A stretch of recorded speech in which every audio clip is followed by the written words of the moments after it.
It's the third shooting Baton Rouge police have responded to in just one day. The latest one took place on Shelley Street near Beechwood Drive Tuesday afternoon. $100,000. That's how much LSU has to shell out after students and fans rushed the field in Death Valley following the Tigers' dominant win against the #2 Georgia Bulldogs. Dr. Wayne Newhouser and his team have created a new training tool for surgeons. So I'm here at the top of Memorial Tower, the highest point on LSU's campus, and as you can see from looking out over the distance, many students at the rally wore shirts from colleges across the country showing lawmakers that they can and will take their talents elsewhere. One LSU researcher is revolutionizing sidewalks on the university's campus with, get this, bendable concrete, and the inventor of this product says this is only the beginning.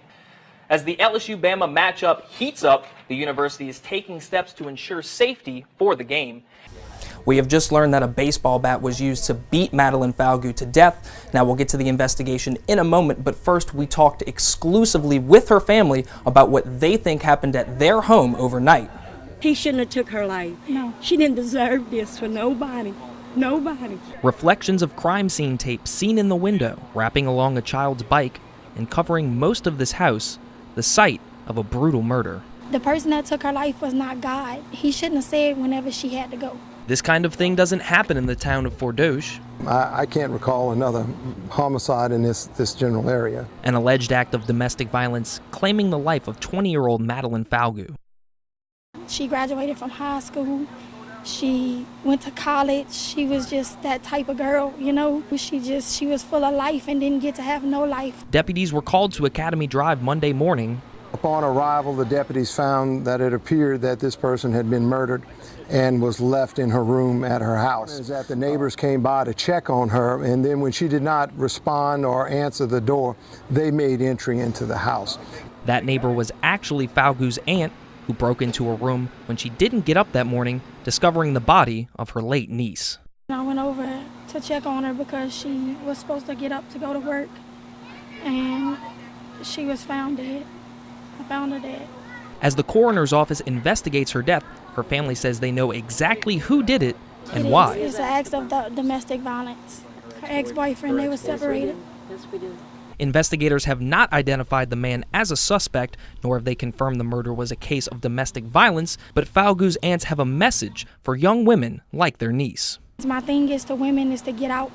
If you see any signs of any kind of domestic abuse, if there's anything of a man showing you any kind of obsessive, anything, get out. Get out while you can so you can't have the heartbreak that we have.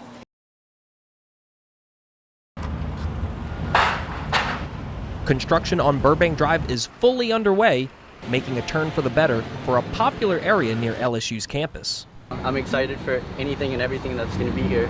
Once it's complete, the development will include more than a dozen businesses, including a Rouse's supermarket, a Starbucks, and several other places to grab a bite to eat.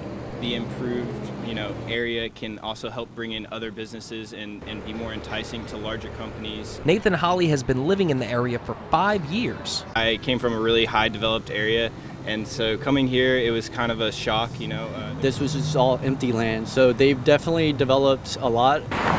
What makes the development attractive to this student housing district is one thing: convenience. We'd have to go either towards downtown or very close to campus. And that was not a short trip. And pretty much, it would always be about a 15-minute drive if you wanted anything. And for Nathan, a supermarket like Rouse's can add a healthier spin to people's diet. It's a really good opportunity to stop eating out and actually cook something and eat it. But Napat is going to stick with his fast food. I was excited about the Chick-fil-A, which already opened up.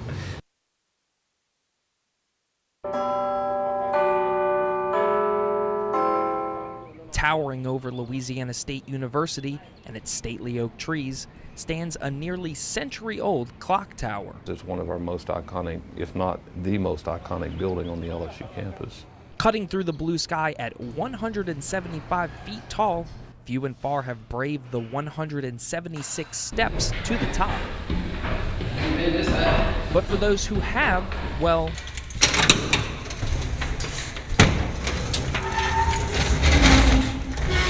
view makes all that climbing worth it. I got vertigo right now.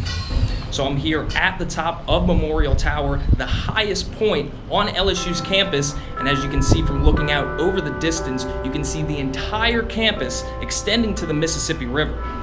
Built in 1923, the outside of Memorial Tower has never been restored.